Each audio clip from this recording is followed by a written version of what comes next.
Is Delegate Joe Funkhouser out of the 9 to the 8th. He came bearing gifts today, I might add. And Dylan, by the way, come on over and get yourself a cookie, because there are many cookies inside this. This is like 3 pounds of cookies, I think, here. And it's got all kind of different stuff in here. Joe, where'd you get this? I got it from Bagel Chicks Bakery in Ranson, West Virginia, of formerly Royalicious in Charlestown by the Walmart. They've moved this month, I believe, and they have a great breakfast and lunch and sweets and savory sandwiches. You got Bodwell to break his no desserts edict he kept throughout Lent. When Lent ended, so did the no dessert edict. But I've been maintaining my weight. I'm 50-50. I'm battling. Some days I'm having sweets, some days I'm not. Yeah. But those are darn good. Can you repeat where the place is and the name of that place again? We need to give them another shout out, because those are good. Bagel Chicks. Bagel Chicks. Bagel Chicks. And they got a cool name, too. I like that. That's a good name. Dixie Chicks? It's catchy. Bagel Chicks. Bagel Chicks. Joe, you got some props from Delegate Mike Hornby in our show open. He talked about some legislation he worked on with you and Matt Harvey, the Jefferson County prosecuting attorney dealing with negligent homicide. Can you go into that a little bit? Sure. Move a little closer to your mic, if you don't mind. Sure. That was one of my first lead sponsor bill that passed, that had been worked on the last few years, and worked with Jefferson County prosecutor Matt Harvey. And you are an attorney yourself. I am, yes, indeed. Yeah. And worked with him, worked with Hornby, the whole Eastern Panhandle Caucus, as well as staff with the House Judiciary Council, DJ Morgan in particular, and Will Valentino. And it was nice because they have a relationship with Matt Harvey, and we all worked together. And obviously the chair, J.B. Akers, Judiciary Chair, and we worked that bill, and it essentially renames negligent homicide to vehicular homicide. Same standard of reckless disregard for the safety of others, but it also adds an aggravating factor. And it's really renamed a vehicular homicide, where if you are doing something where it's reckless disregard for the safety of others, speeding, texting, running a red light on purpose, I think that would qualify, not just ordinary speeding based on the previous case law. And then we've added aggravating factors. The initial is 1 to 3 for the vehicular homicide. Now, if there's an aggravated, the standard is deliberate disregard for the safety of others, and that is a 2 to 10 sentence. And it's a 54-page bill, because we also applied similar crimes for driving a boat, motorized boat, as well as all the code sections dealing with reckless driving, as well as the licensure, as well as it includes, there was an oversight a few years ago when they updated the killing section of the code for the Unborn Victims of Crime Act for fetuses, which is a potential another victim, and so we've included that as well. So it's a pro-life bill as well. All right. So go ahead, John. What are the factors that would have the step up to 2 to 10? You said deliberate. What are the things that would be considered deliberate? Deliberate would be a higher standard than reckless disregard. So if there is evidence, and obviously this is all prosecutorial discretion, that they have to prove beyond a reasonable doubt in front of a jury, where if there's evidence, if you have a dashboard camera or something where it's not premeditated, obviously it's analogous to a involuntary manslaughter and voluntary manslaughter. Okay. In that regard. Okay, that makes sense. What were the penalties before, Joe?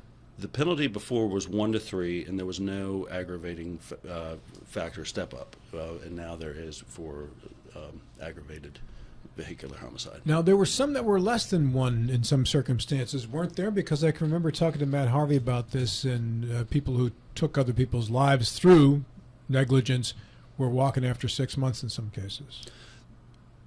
That could have been under the reckless driving statute, and now there's one that's obviously deferred to him in his experience. I mean, we've had some very tragic accidents in Jefferson County in particular the last few years, and one of those the judge directed verdict out because he couldn't meet that standard. And we're not trying to criminalize tragedies, but if there's a case where you're doing something that meets those standards, then there's going to be drag racing, for instance. Drag racing, doing all sorts of other things, and the deliberate disregard. I think there's a number of fact patterns that could fit that would rise to that threshold. I mean, if you go out and you get really drunk or a little bit drunk or marginally drunk and you drive, I mean, is that considered deliberate? I mean, it should be considered deliberate because, I mean, you're making the determination that you've had the drinks, you're getting behind the wheel. I mean, that sounds deliberate to me. Does that rise to the level of deliberate? Well, I don't think it would, because there's already a separate crime for that, for DUI, killing or hurting, injuring others as a result of a DUI. So there's a separate section of the code for those. This would be more passing a school bus, for instance. You run over a child. Yes, I think that would apply.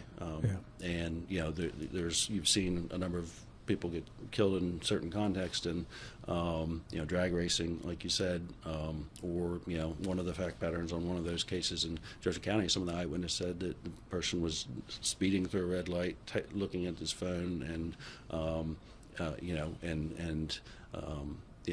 that was one of those cases where I think it was marginal.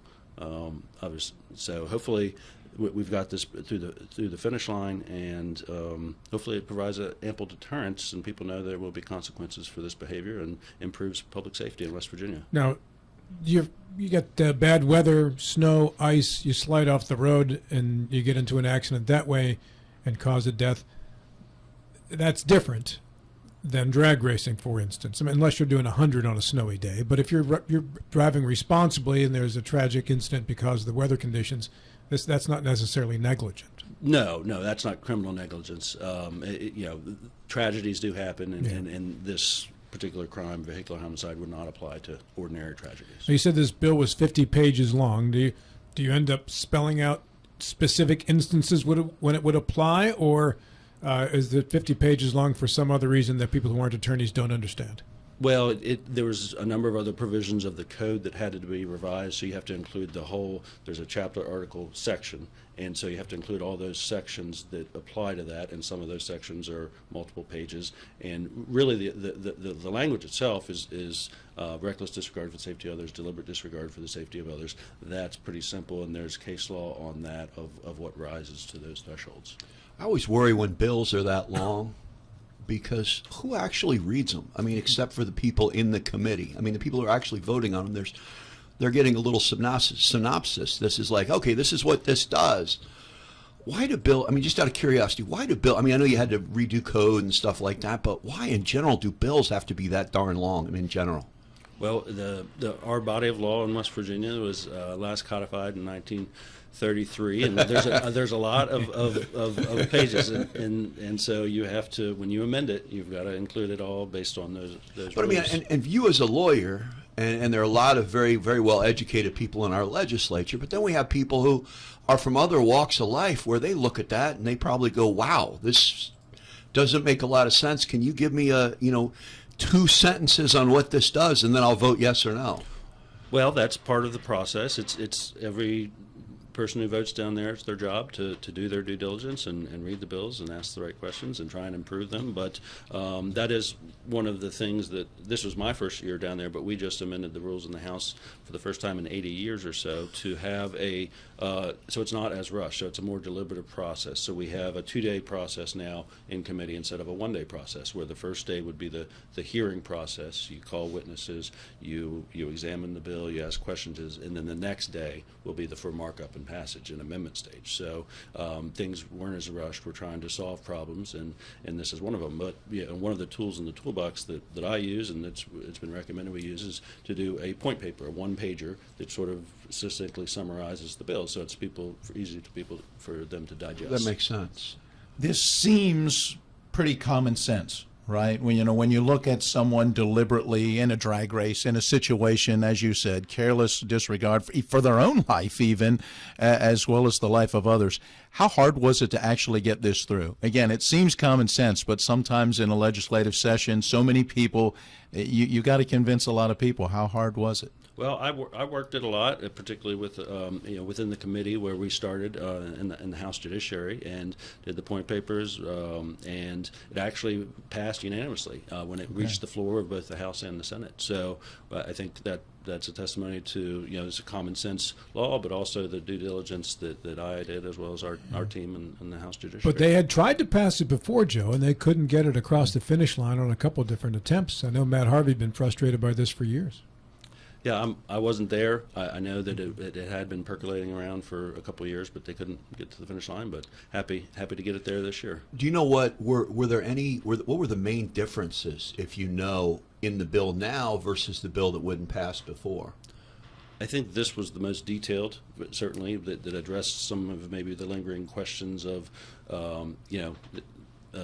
but I did not take a full examination of the previous iterations. I think it's great that you were able to work, I mean, as a freshman, that you were able to work on this and get it passed unanimously. I think that's phenomenal because from everything that I've heard and read about it, I mean, this was needed for a long time. Sure, and I was really happy to be the lead sponsor, but it was really a team effort from the committee staff to the committee members, as well as it was well taken across the aisle as well and on the House floor. Is it something that was in your mind even as you ran and looked forward to being a legislator? Was this kind of a top of the line agenda item for you, or did it just kind of develop as you got there and saw what was going on? This has been something that's I've thought about for a couple of years, but watching the news and some of these tragedies in Jefferson County, and I think last year in particular there was a contractor that was working on the Route 340, and she was killed.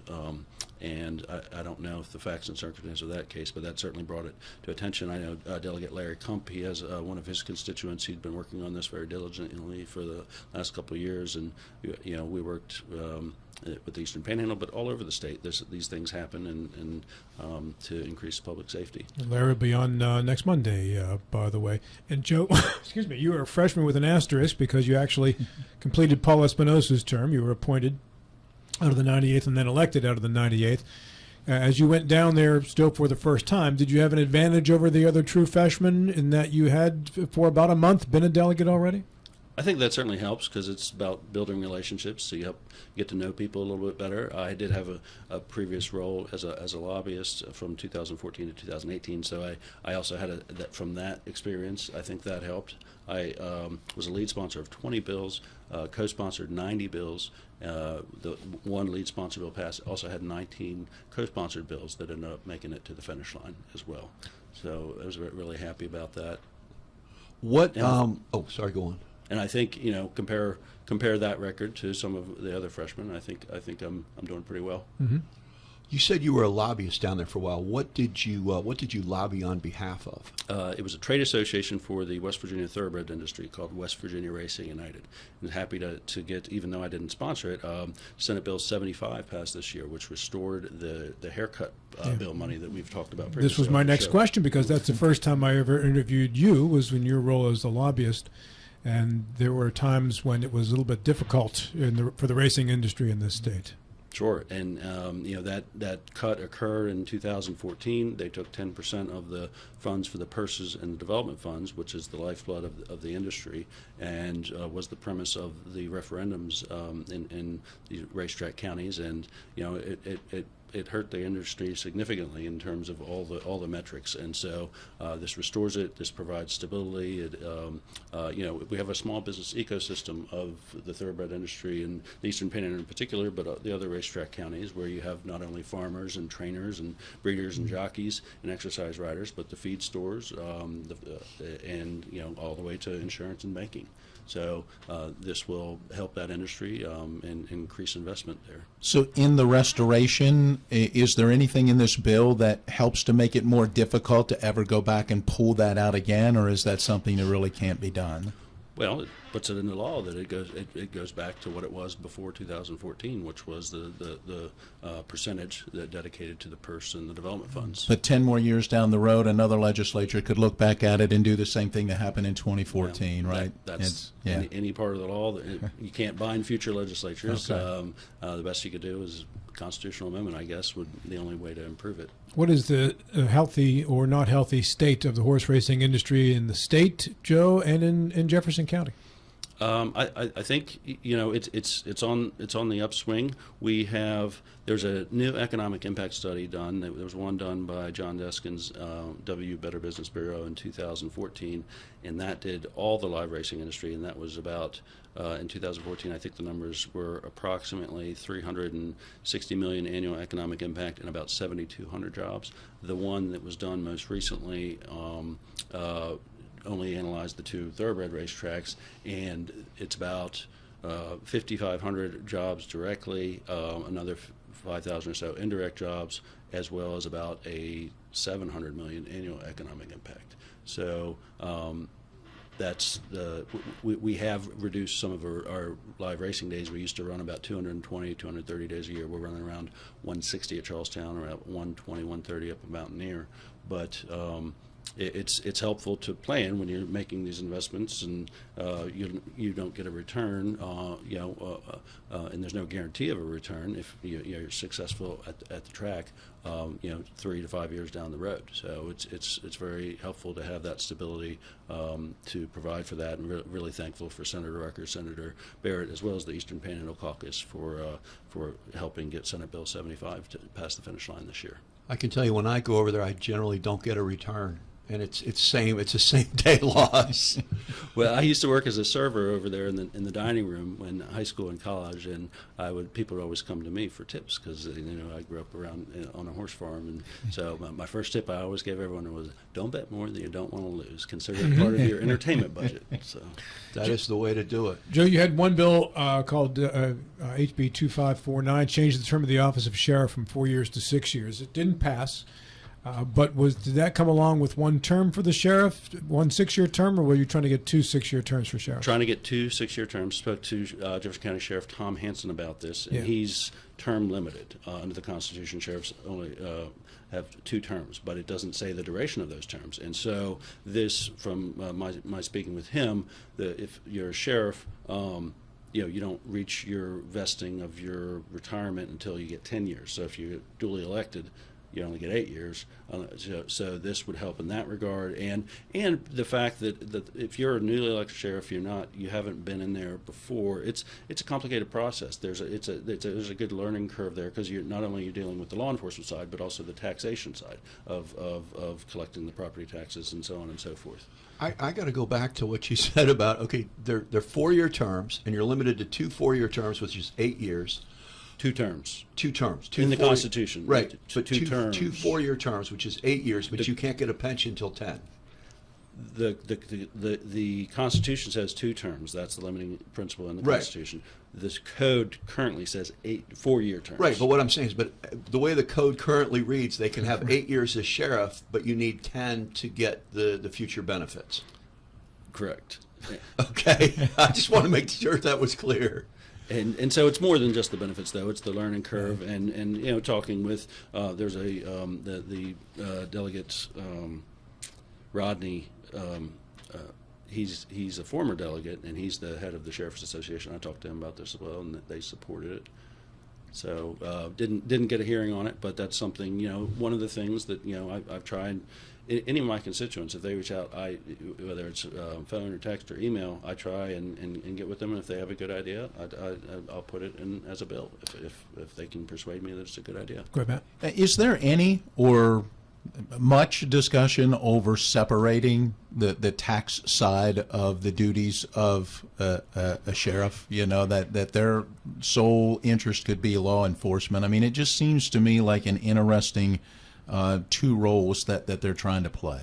Well, that was the conversation I had with my sheriff, and I think we need to do a little bit more of a comprehensive study there on the constitutionality of that as well, because I think the impetus of those term limits came because the sheriff is the most powerful elected official in each county, and I think there was some corruption many years ago in some of those offices, so that's part of the impetus of why the current code is how it is now, to try and have some guardrail there.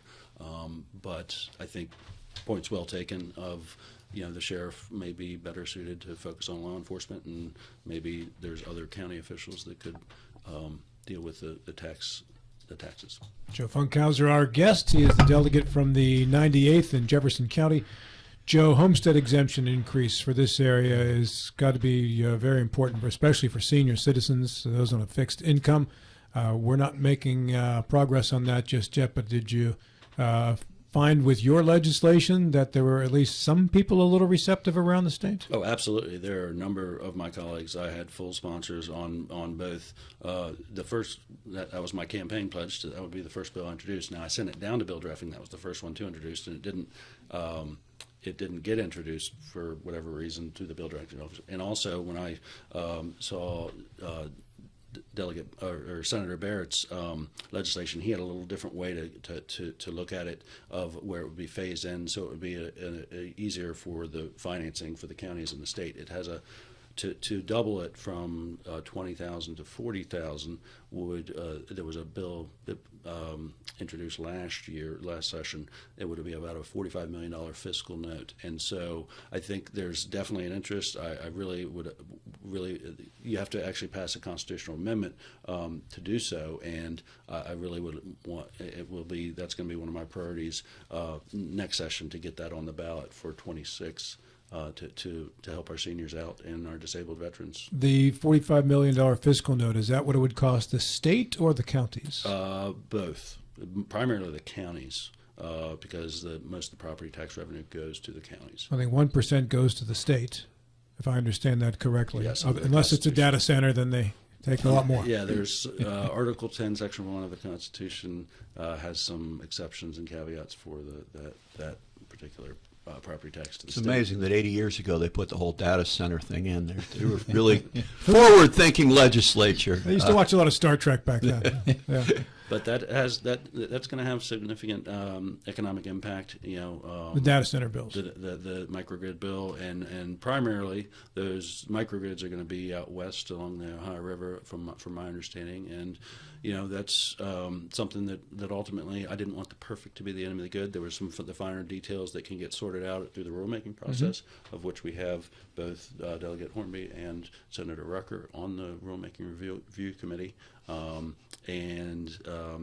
were definitely some concerns there, which I articulated on the House floor during that bill's passage. But I think that's going to have the greater good certainly far outweighs, and we can develop some of those, iron some of those details out through the rulemaking process. Joe, thanks for coming in. You've done many important things over the last 2 months, not the least of which is bringing in a 17-pound box of cookies here.